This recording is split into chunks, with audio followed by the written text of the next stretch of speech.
Boa noite, meus irmãos. Estamos aqui nessa noite, culto de quarta-feira. Viemos juntos para adorar o nosso Deus. Você aí na sua casa, é hora de você reunir a sua família e se unir conosco para esse louvor, para que possamos orar e louvar ao nosso Deus nessa noite.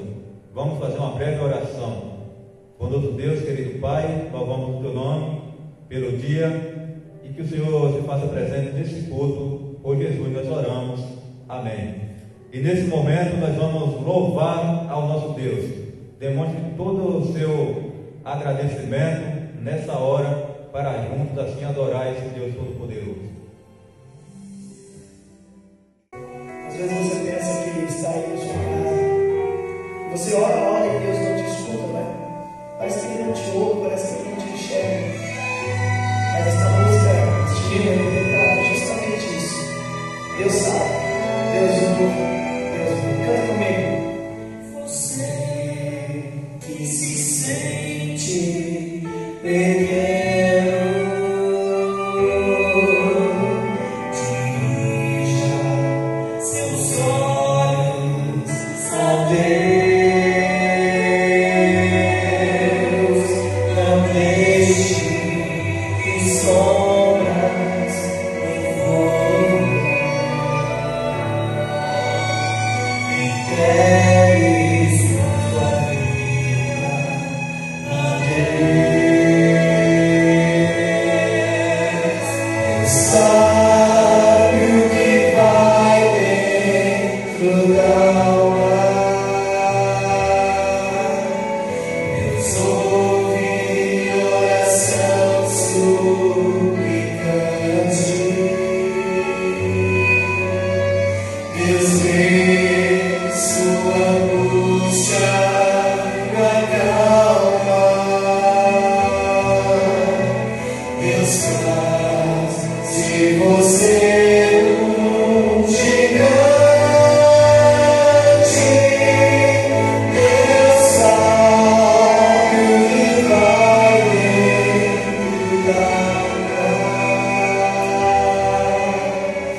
Também está orando nos cultos de sábado, de domingo e nas nossas casas.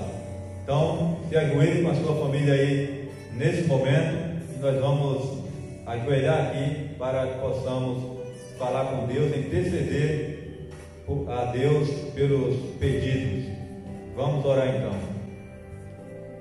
Amantíssimo Deus, querido Pai, em nome de Jesus, ó Deus, nós queremos te agradecer, porque até aqui, Senhor Deus, temos sentido a Tua presença, os Teus cuidados, temos sentido, ó Deus, a Tua proteção para conosco.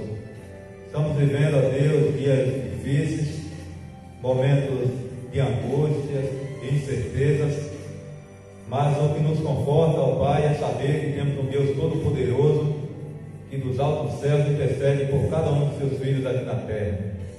Ó Deus querido, por favor, ó Pai, em nome de Jesus, o Senhor continue nos protegendo, nos guardando, que essa doença, ó Deus, terrível que tem assolado o mundo, não venha, ó Pai, atingir nenhum dos Teus filhos. Por favor, continue nos guardando. Por favor, ó Deus, esteja com os anseios. Se por um acaso tiver algum de nossos irmãos passando alguma dificuldade, ó Deus, que o Senhor nos ajude, que o Senhor venha de encontro a essa necessidade desse Teu filho, ó Pai. Por favor, continue abençoando aqueles que estão empregados para que não venham perder os seus empregos. Se por acaso, ó Deus, alguém já perdeu o seu emprego devido a essa crise, mas que o Senhor possa estar guardando, que o pão de cada dia não venha faltar no lado dessa pessoa. Abençoe cada irmão, cada amigo, Abençoe, ó Deus, nessa noite a mensagem musical que nós vamos ouvir também através do Vinícius, a mensagem falada através do pastor Dimas, que tudo, ó Deus, seja para a tua honra e tua glória. Fica conosco, por Jesus nós oramos. Amém.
Olá, boa noite, tudo bem com você? Prazer estar aqui novamente pela terceira noite com vocês. Chegamos, enfim, à nossa quarta-feira, metade da semana. Eu acredito que você não vê a hora já de chegar no sábado novamente, né? Eu acredito que nós tenhamos diversos profissionais da saúde também, que estão trabalhando ali na linha de frente. Minha esposa é enfermeira, ela trabalha ali no Hospital das Clínicas, e também todos os dias eu levo ela até o hospital, busco, e eu sei a dificuldade que vocês têm enfrentado, né? E alguns devem ter outras profissões que têm que continuar também o seu trabalho. Então, logo estamos chegando ao sábado. Mas hoje eu quero abordar o tema bíblico de uma forma diferente. Sábado a gente falou um pouquinho sobre como cumprir a nossa missão. No domingo nós falamos sobre a ideia de confiança em Deus em meio aos problemas e dificuldades. Mas hoje eu quero te fazer uma pergunta. Nós todos os anos fazemos um dia especial de reencontro. Talvez você lembre disso, né? Então, mais ou menos ali antes do batismo da primavera, sempre o pastor vem, faz uma série de conferências, sermões, talvez algumas igrejas tenham até um obreiro bíblico para acompanhar estudos e tudo mais, temos aquela bela festa, mas sempre focamos na ideia do reencontro, de buscar as pessoas que estão afastadas da igreja. Só que a minha pergunta para você nessa noite é possível você estar perdido? É possível você estar fora da igreja, dentro da própria igreja? É possível você estar totalmente distante de Deus, mas atuando ativamente aqui à frente, cantando, pregando, sendo ancião de igreja, diácono, um líder, sem ter sequer intimidade ou conhecer verdadeiramente a Deus? Sim, é possível. E talvez você não seja o único que está passando por esse momento. Antes de iniciarmos, eu quero te convidar a fechar os seus olhos e vamos conversar com Deus. Senhor meu Deus, bom Pai querido, hoje, nessa quarta-feira, nós queremos mais uma vez convidar o Senhor para estar aqui conosco. Pedimos autorização a Ti para abrirmos a Tua Santa Palavra e pedimos também discernimento sobre tudo que formos estudar. Eu peço que o Senhor venha estar ao lado de cada uma das pessoas que estão assistindo a esse vídeo. É o que eu te peço, em nome de Jesus. Amém. Eu quero te convidar hoje a abrir o terceiro livro do Novo Testamento, livro de Lucas.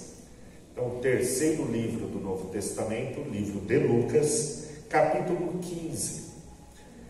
Ok? Então, vou esperar um minutinho, alguns segundos, na verdade, para você poder encontrar essa passagem na sua Bíblia, porque nós iremos realizar a leitura juntos, tá? Então, eu gosto bastante quando você lê juntamente comigo e confirma se o que eu estou lendo é verdade ou se o Dimas está inventando tudo isso.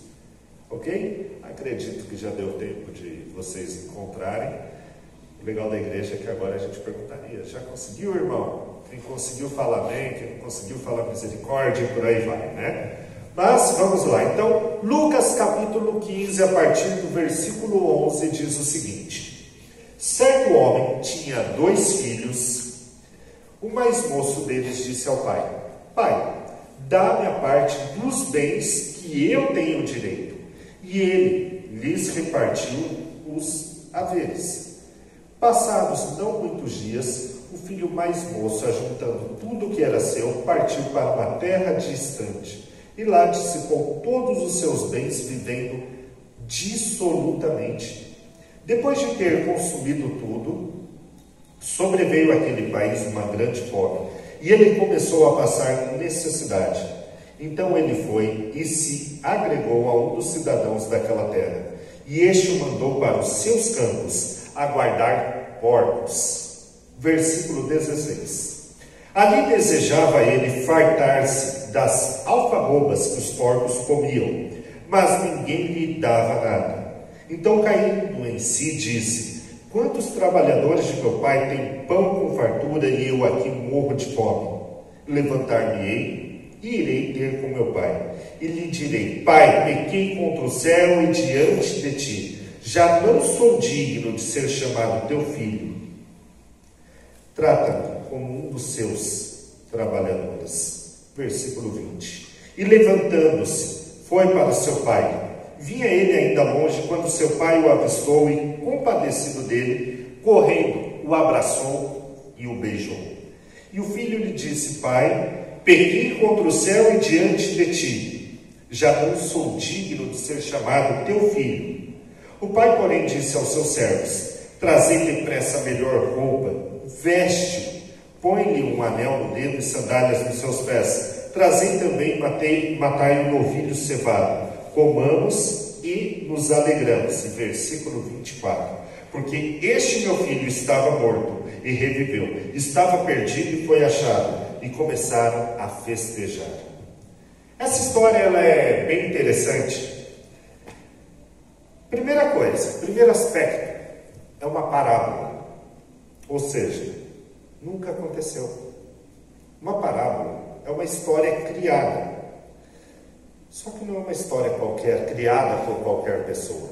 Aqui nós temos um evento específico, nós temos Jesus Cristo, juntamente com seus discípulos, outras pessoas estavam ao redor dele, e ele, para exemplificar o seu sermão, a sua lição, ele cria uma história. Só que o interessante é que quando alguém cria uma história, ele sabe o início, ele sabe o meio, ele já sabe o fim da história, só que o principal, ele sabe o propósito, ele sabe qual é o objetivo daquilo ali, o porquê daquela história, ele sabe o que ele quer alcançar, o que ele quer deixar nas pessoas ao final. Agora imagine só, você sentado, ouvindo uma história criada na cabeça, na mente de Jesus, para poder te ensinar. Isso é um privilégio enorme que os discípulos e as pessoas tiveram naquela época. E essa história que Jesus coloca, que ele cria para os seus discípulos, fala simplesmente de um garoto que do nada chega para o seu pai, um homem muito rico, cheio de uma fazenda enorme, cheio de animais, cheio de empregados e tudo mais. E seu filho, com arrogância e petulância, chega para o seu pai e diz o seguinte: pai, eu quero a parte que me é por direito. Nós não vemos esse pai reclamando, esse pai falando nada. Esse pai simplesmente poderia dizer: nós sabemos a idade que Jesus criou aqui para este garoto, mas vamos imaginar um rapaz por volta dos seus 18 até 20 anos de idade. Esse pai poderia simplesmente dizer: filho, não, calma, tudo que eu tenho vai ser seu. Veja como eu já administrei todos os nossos bens até agora, e eu te garanto que quando eu vier a faltar, vier a falecer, todos esses bens serão multiplicados, triplicados ou quadruplicados. Agora imagine só, esse pai poderia ter feito isso, ele poderia muito bem, com sabedoria, ter influenciado esse garoto para não tomar essa decisão. Mas ele não fez. O texto bíblico diz que ele simplesmente pega e faz a divisão de forma igualitária entre os dois filhos. Só que tem um detalhe: apenas o filho mais jovem, talvez o menos sábio, menos inteligente, foi o que pediu a parte dele, os seus direitos. Só que existe um grande problema aqui. Por quê? Não existe herança em vida. Não tem como a pessoa adquirir essa herança em vida. Por quê? Ele pode até fazer a divisão dos bens, mas os filhos não irão receber essa herança enquanto ele estiver vivo. A única forma que eles podem receber é através de uma doação, mas doação não é herança. Então o que esse garoto recebe não era direito dele. O pai entrega nas mãos dele porque o pai quis, não por ser direito dele, porque o pai simplesmente quis e entregou. Ok, esse garoto sai pelo mundo afora, gasta o dinheiro, a Bíblia diz, de forma dissoluta, ou seja, sem responsabilidade alguma. Faz tudo o que ele sempre quis, pretendeu, achou que estava alegre, que estava feliz, mas chega um determinado ponto da vida dele que ele percebe: está faltando algo, eu não estou feliz. As pessoas gostam de mim enquanto eu tenho dinheiro, enquanto eu tenho algo a oferecer. As pessoas não estão próximas a mim pelo que eu sou, pelo que eu tenho dentro do meu coração. O detalhe interessante que Cristo coloca aqui, para você poder entender: Jesus era judeu, seus discípulos também. Acredito que as pessoas que estavam próximas a ele também eram dessa religião judaica. E dentro do contexto, Jesus estava colocando uma família judaica. E por que Jesus chega em um certo momento, ele dá um detalhe muito interessante. versículo 16. Esse jovem, ele sai e ele vai para o único trabalho que ele consegue, cuidar de porcos. Dimas, o que de importante existe aqui? Um judeu jamais cuidaria de porcos. Um judeu jamais sequer tocaria no porco. Um judeu jamais se contaminaria com o porco. Para você ter ideia, em Israel até os dias atuais, não existe um comércio de porcos ali. Alguns palestinos, algumas pessoas de outras denominações, eles comercializam porcos, mas para não contaminar o solo, para manter a santidade, eles criam tablados de madeira e os porcos são criados ali sem tocar a terra. Então a ideia das pessoas dos dias atuais ainda é assim. E por que Jesus coloca esse detalhe? Para demonstrar até onde aquele rapaz foi. Dentro do contexto judaico, isso é muito importante, porque eles percebem que o rapaz foi até o fundo do poço realmente. Ele foi se contaminar com os porcos, ele foi comer junto com os porcos, e ele foi mais fundo ainda, porque os porcos, que é algo no mundo sujo, que é muito mais importante dentro da cultura judaica do que a forma que nós entendemos, estava até melhor do que ele, porque ele olha aquelas bolotas, a Bíblia descreve como alfarrobas, eram bolotas feitas com sementes, feitas com casca de árvore e tudo mais, que era dado uma ração simples e pobre para aqueles porcos. E aquele garoto olha e percebe, até os porcos estão melhor do que eu. Sabe quando você e eu estamos com um problema na vida, que parece que não existe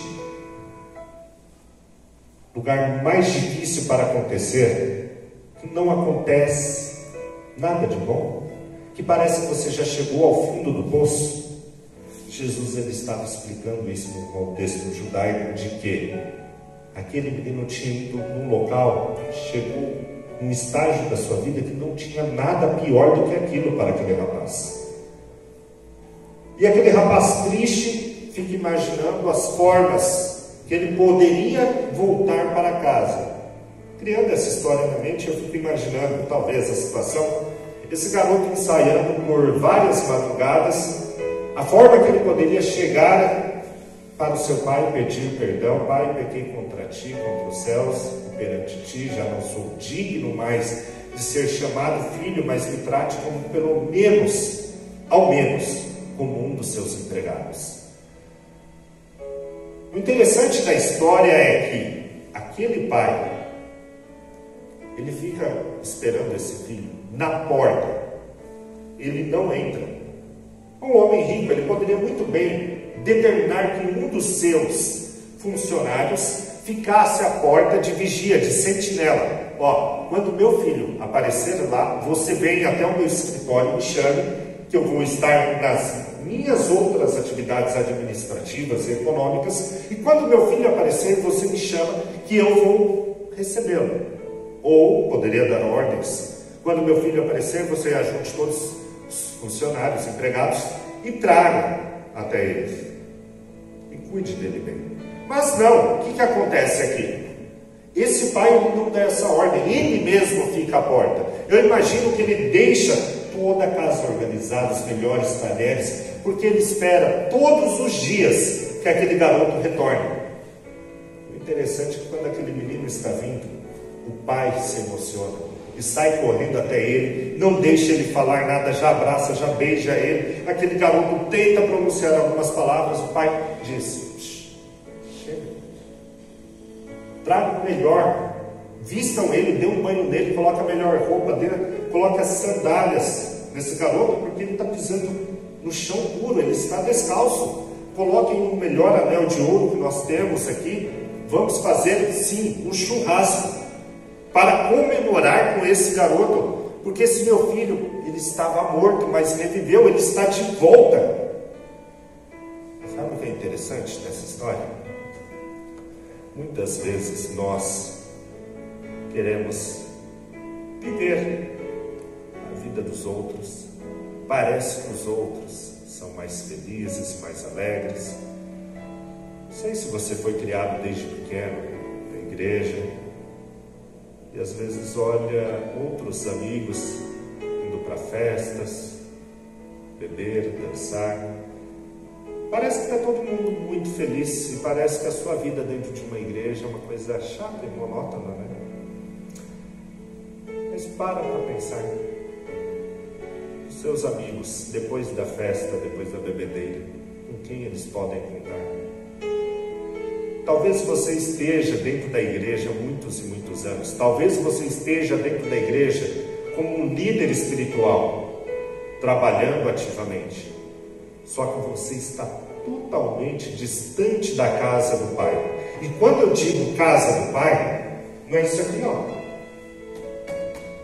Porque isso aqui é cimento, um conjunto de tijolos com concreto, nada mais que isso.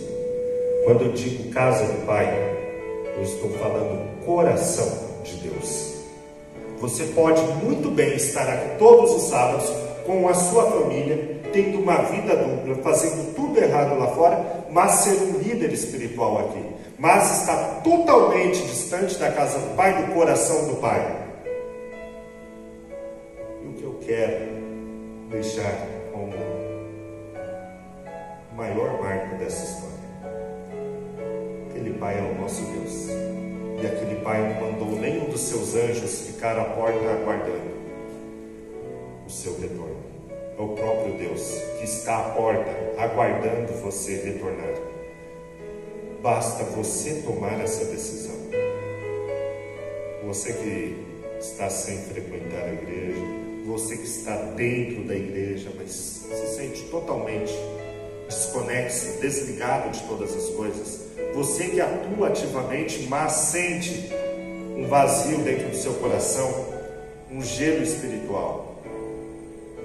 Quero te convidar nessa noite a acreditar que Deus tem planos muito bons para mim e para você. Esse Pai lhe entrega os bens não porque o filho tem direito, mas porque ele quis. O Pai deixa eu e você sermos abençoados, estar tudo muito bem na nossa vida, e quando está tudo muito bem, nós deixamos de procurar a Deus. Deus, ele entrega tudo o que nós queremos. Sabe, muitas vezes a gente fala: Senhor, me dá uma namorada, me dá um namorado, porque é meu por direito. E quando recebe, deixa a casa do Pai. Senhor, me dá uma casa, um carro novo, uma faculdade. E quando Deus entrega isso, não porque é direito seu, muitos deixam a casa do Pai para aproveitar coisas pequenas, coisas supérfluas, que passam muito, muito rápido. O que eu quero te convidar nesta noite: volte para a casa do Pai enquanto há tempo. Volte para a casa do Pai, porque Ele está de braços abertos para te receber. Tenha um reavivamento em sua vida. Redescubra a sua missão. Redescubra o seu propósito de vida. Não existe caminhada para o céu sozinho. E Deus, Ele quer te receber. E Ele quer que você traga muito mais pessoas para a salvação. Te convido a fechar os seus olhos para falarmos sobre isso. Pai querido, eu quero pedir que o Senhor nos ajude a retornarmos para a Tua casa, para o Teu coração. Nos ajude a olharmos para a nossa situação real, percebermos que estamos muito distantes, muito errados. Pai querido, nos ajude a retornar. Nos acompanhe nesse caminho de volta para casa. Cuide de cada um de nós. Cuide dessa pessoa que está ouvindo agora. Cuide dela, da família, e ajude a cada um deles no retorno para a nossa casa, que é o seu coração. É o que te pedimos em nome de Jesus. Amém. Um bom restinho de semana para você. Uma